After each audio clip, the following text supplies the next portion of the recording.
Hello students, welcome to my channel science স্টাডিয়ান। দেখো, প্রতিদিনের মতো আজকেও আমি নিয়ে আসছি তোমাদের সামনে কলকাতা পুলিশ প্রিলিমস জিকে। তো এক্ষেত্রে এই জিকে সিরিজটি ওয়েস্টবেঙ্গল এসএসসি গ্রুপ সির জন্য যারা প্রিপারেশন নিচ্ছ তাদের ক্ষেত্রেও ইফেক্টিভ হবে। আর খুবই কমনযোগ্য এই প্র্যাকটিস সেট, কমন পেতে তোমাদের এটা দেখতেই লাগবে। তো অলরেডি আমি 26টা ভিডিও আপলোড করে দিয়েছি এ বিষয়ে। তো যারা আগের ভিডিওগুলি দেখোনি, দেখবে যে ডেসক্রিপশন বক্সে লিঙ্ক দেওয়া আছে, সেখানে ক্লিক করলে কিন্তু তোমরা পুরো প্লেলিস্ট পেয়ে যাবে, সেখান থেকে দেখে নেবে। আজকে হচ্ছে পর্ব নাম্বার 27। দেখো আমাদের প্রথম প্রশ্ন কি রয়েছে। আমাদের প্রথম প্রশ্ন রয়েছে question number 90। Multi commodity exchange এর সদর দপ্তর কোথায় অবস্থিত? মাল্টি কমোডিটি এক্সচেঞ্জ হলো একটি ভারতের কমোডিটি এক্সচেঞ্জ। এটা 2003 সালে ভারত সরকার দ্বারা প্রতিষ্ঠিত হয়। বর্তমানে এটার যে সদর দপ্তর, অর্থাৎ মাল্টি কমোডিটি এক্সচেঞ্জের যে সদর দপ্তর, সেটা মুম্বাইতে অবস্থিত। অর্থাৎ অপশন নাম্বার এ হয়ে যাচ্ছে এখানকার সঠিক উত্তর। তারপরের প্রশ্ন দেখো, নিম্নলিখিত কোনটি রক্তের জমাট বাঁধার জন্য সাহায্য করে? নিম্নলিখিত কোনটি রক্তের জমাট বাঁধার জন্য সাহায্য করে? সেটা হচ্ছে ভিটামিন কে রক্ত জমাট বাঁধতে সাহায্য করে। তোমাদের এক কাজ করতে লাগবে, ভিটামিন কে এর রাসায়নিক নাম মনে রাখতে লাগবে। ভিটামিন কে এর রাসায়নিক নাম হচ্ছে ফাইলোকুইনোন।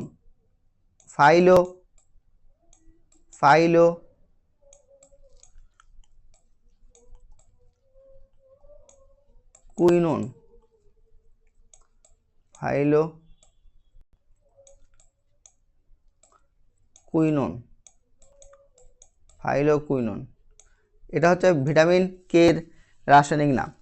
ভিটামিন কে কোথায় পেতে পারি, তার সোর্স কি? ভিটামিন কে এর সোর্স হচ্ছে পালং শাক, লেটুস পাতা, বাঁধাকপি। এর সাথে তোমরা মনে রাখবে যে ভিটামিন কে বলা হয় অ্যান্টি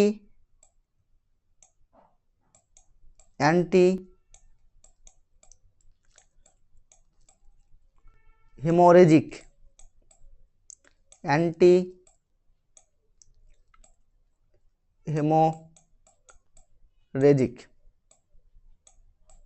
অ্যান্টিহেমোরেজিক।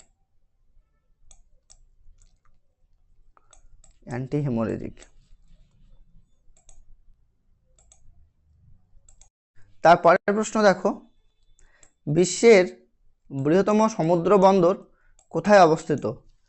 বিশ্বের বৃহত্তম সমুদ্র বন্দর সেটা চীনে রয়েছে। চীনের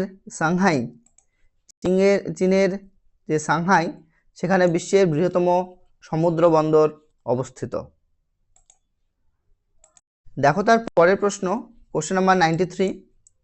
ভারতে কোন ব্রিটিশ ভাইসরয় বঙ্গভঙ্গ করেছিলেন? দেখো, ভারতে বঙ্গভঙ্গ করেছিলেন লর্ড কার্জন। কে করেছিলেন? লর্ড কার্জন, তিনি বঙ্গভঙ্গ করেছিলেন। কবে বঙ্গভঙ্গ হয়েছিল বা বঙ্গভঙ্গের সিদ্ধান্ত কবে গৃহীত হয়? বঙ্গভঙ্গের যে সিদ্ধান্ত, সেই সিদ্ধান্ত লর্ড কার্জন নিয়েছিলেন 1905 সালের 10ই জুলাই। 1905 সালের 10ই জুলাই তিনি বঙ্গভঙ্গের ডাক দিয়েছিলেন। অনেক সময় প্রশ্নটায় এটাও আসে যে বঙ্গভঙ্গের ডাক দিয়েছিলেন কোথার থেকে, কোন জায়গার থেকে। সেক্ষেত্রে উত্তর হয়ে যাবে কিন্তু তিনি সিমলার থেকে বঙ্গভঙ্গের ডাক দিয়েছিলেন। কোথার থেকে?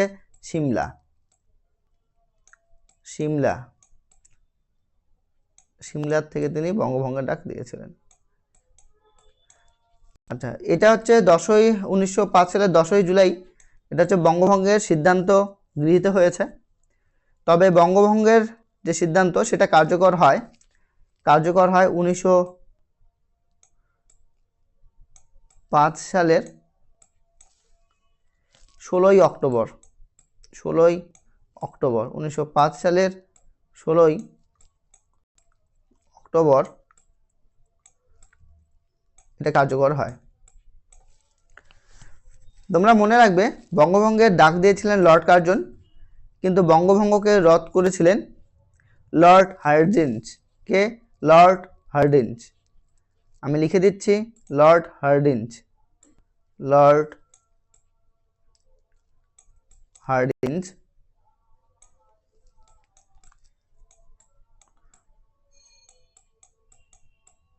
লর্ড হার্ডিঞ্জ তিনি বঙ্গভঙ্গ রদ করেছিলেন কত সালে? 1911 সালে। 1911 সালে তিনি বঙ্গভঙ্গ রদ করেছিলেন। তো এই পয়েন্টগুলো খুব ইম্পর্টেন্ট, তোমাদের মনে রাখতে লাগবে। পরীক্ষায় কিন্তু যে কোনো পয়েন্ট থেকে এখান থেকে কোশ্চেন আসতে পারে। আমাদের তার পরের প্রশ্ন রয়েছে, নিম্নলিখিত কোন পদার্থটি সৌর প্যানেলে ব্যবহৃত হয়? সোনা, সিলিকন, তামা, রূপা। তো এর মধ্যে সিলিকন এটা সৌর প্যানেলে ব্যবহৃত হয়। মনে রাখবে সিলিকন একটা অর্ধ পরিবাহী। অনেক সময় পরীক্ষায় প্রশ্ন আসে একটি অর্ধ পরিবাহীর উদাহরণ দাও, তো সেক্ষেত্রে তোমরা লিখতে পারো সিলিকন। অর্ধ পরিবাহী লিখতে পারো সিলিকন, কিংবা জার্মেনিয়ামও হয়। জার্মেনিয়াম এটাও কিন্তু একটা অর্ধ পরিবাহীর উদাহরণ। দেখো তার পরের প্রশ্ন, কোনটি ক্ষার হিসাবে সত্য নয় তা নির্বাচন করো। ক্ষার নীল লিটমাসকে, আচ্ছা ক্ষারে কি হয়? নীল লিটমাস লাল হয়ে যায়, একদমই ভুল। ক্ষারে কি হয়? লাল লিটমাস নীল হয়ে যায়, মানে ক্ষারের সংস্পর্শে লাল লিটমাস নীল হয়ে যায়, এটা সত্য। জলীয় মাধ্যমে বা গলন অবস্থার মধ্যে OH মাইনাস, এখানে উপরে মাইনাস দেবো, OH মাইনাস সরবরাহ করে, একদম ঠিক। ক্ষার স্বাদে তিক্ত হয়। তো আমাদের প্রশ্নে বলেছে ক্ষার স্বাদে তিক্ত হয়, এটাও ঠিক। আমাদের প্রশ্নে বলেছে কোনটি সত্য নয় সেটা নির্বাচন করতে। তার জন্য এখানকার সঠিক উত্তর হয়ে যাচ্ছে অপশন নাম্বার এ। দেখো এর পরের প্রশ্ন রয়েছে আমাদের, সূর্যের সবচেয়ে বাইরের স্তরটিকে কি বলা হয়? সূর্যের সবচেয়ে বাইরের স্তরটিকে বলা হয় করোনা। সূর্যের সবচেয়ে বাইরের স্তরটিকে বলা হয় করোনা। আমাদের তার পরের প্রশ্ন, কোন দুটি ভৌত রাশির একই একক আছে? দেখো চাপের একক পাস্কাল, বলের একক নিউটন, একই একক নেই, এটা উত্তর হচ্ছে না। দেখো বল একটা ভৌত রাশি, কিন্তু ডাইন তো বলের একক না, তো আমাদের এখানে দুটো ভৌত রাশি নিতে বলেছে, তো এই অপশনটাও হচ্ছে না। বলের একক নিউটন, দ্রুতির একক আমরা পাবো সেন্টিমিটার পার সেকেন্ড বা মিটার পার সেকেন্ড, তো সেটাও মিলছে না। বলের একক হচ্ছে নিউটন এসআই পদ্ধতিতে, ওজনের এককও এসআই পদ্ধতিতে নিউটন। তো বলের একক আর ওজনের একক সেম হয়ে গেল।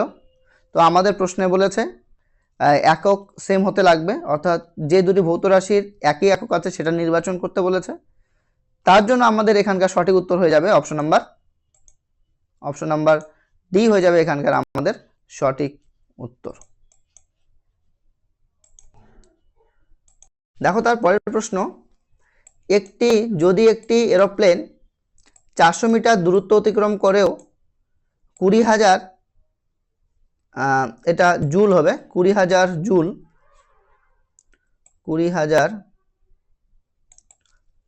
জুল। যদি একটি এরোপ্লেন 4000 মিটার দূরত্ব অতিক্রম করেও 20,000 জুল কার্য করে, তবে এর উপর প্রযুক্ত বল কত? প্রথমত বলি প্রযুক্ত বল কত। দেখো কৃতকার্য বের করার যে ফর্মুলা সেটা তোমাদের প্রথমত জানতে লাগবে। কৃতকার্য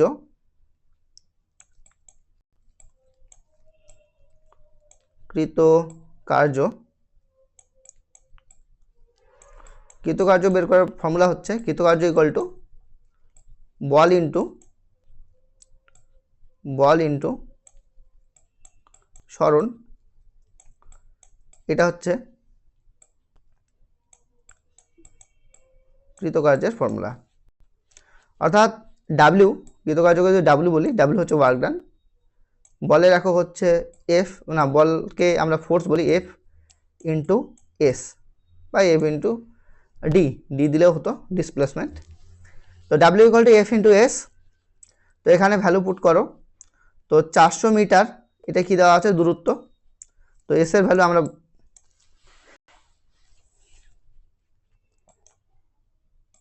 দেখো এস এর ভ্যালু আমাদের এখানে পুট করতে লাগবে 4000 পুট করলাম।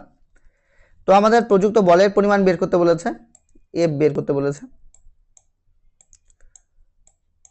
ডাব্লিউ দেওয়া আছে কত, 20000।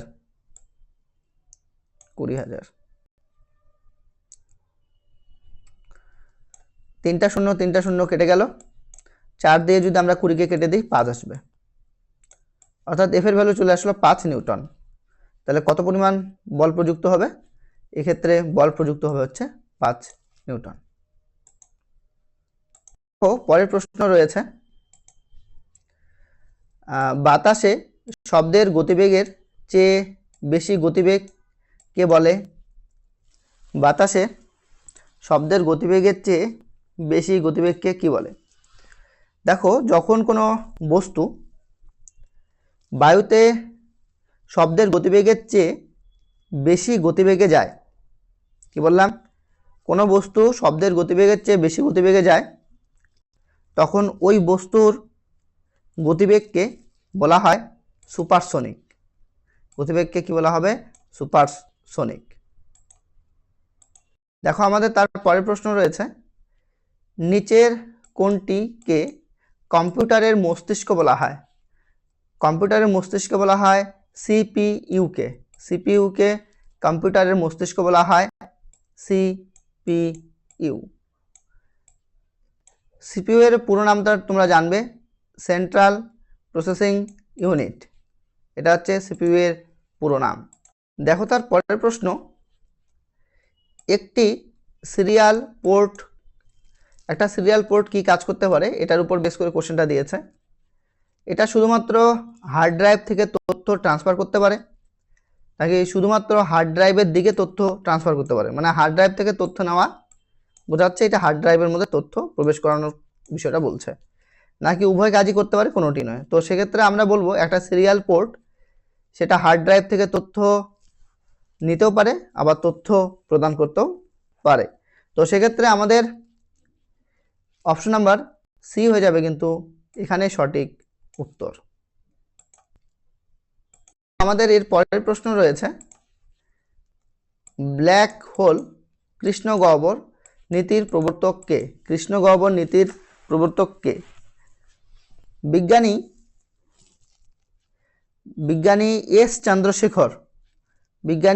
এস চন্দ্রশেখর হলেন ব্ল্যাক হোল নীতির প্রবর্তক, বিজ্ঞানী এস চন্দ্রশেখর। কোশ্চেন নাম্বার 103,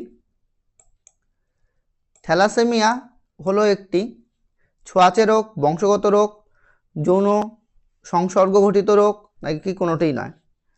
তো থ্যালাসেমিয়া মনে রাখবে একটা বংশগত রোগ, থ্যালাসেমিয়া একটা বংশগত রোগ।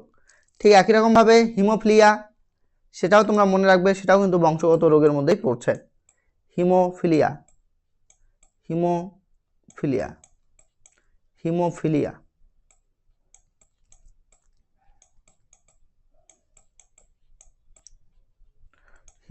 এটা একটা বংশগত রোগ। সাথে মনে রাখবে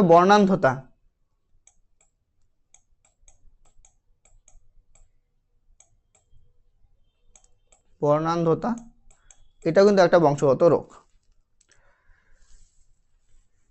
তো বংশগত রোগগুলোকে তোমাদের মনে রাখতে লাগবে। আচ্ছা মনে রাখবে যে থ্যালাসেমিয়া যে রোগটা হয়, এই রোগটা জেনারেলি জিনগত ত্রুটির ফলে কি হয়, যে হিমোগ্লোবিনের পরিমাণ কমে যায়, ফলে বডিতে কি হয় যে রক্তের খামতি বা রক্তের ঘাটতি দেখতে পাওয়া যায়, অর্থাৎ রক্তাল্পতা দেখা যায়। এটা হচ্ছে থ্যালাসেমিয়া। আজকে আমাদের শেষ প্রশ্ন, কোশ্চেন নাম্বার 104, জীববৈচিত্র্য বলতে কি বোঝায়? দেখো, জীববৈচিত্র্য বলতে যেটা বোঝাবে সেটা হচ্ছে পৃথিবী ও জীবনের বৈচিত্র্যকে আমরা বলবো জীববৈচিত্র্য, অর্থাৎ বায়োডাইভার্সিটি। দেখো, ভিডিওটি যদি ভালো লাগে তাহলে লাইক করবে, কমেন্ট করবে, শেয়ার করবে বন্ধুদের সাথে। Thanks for watching this video.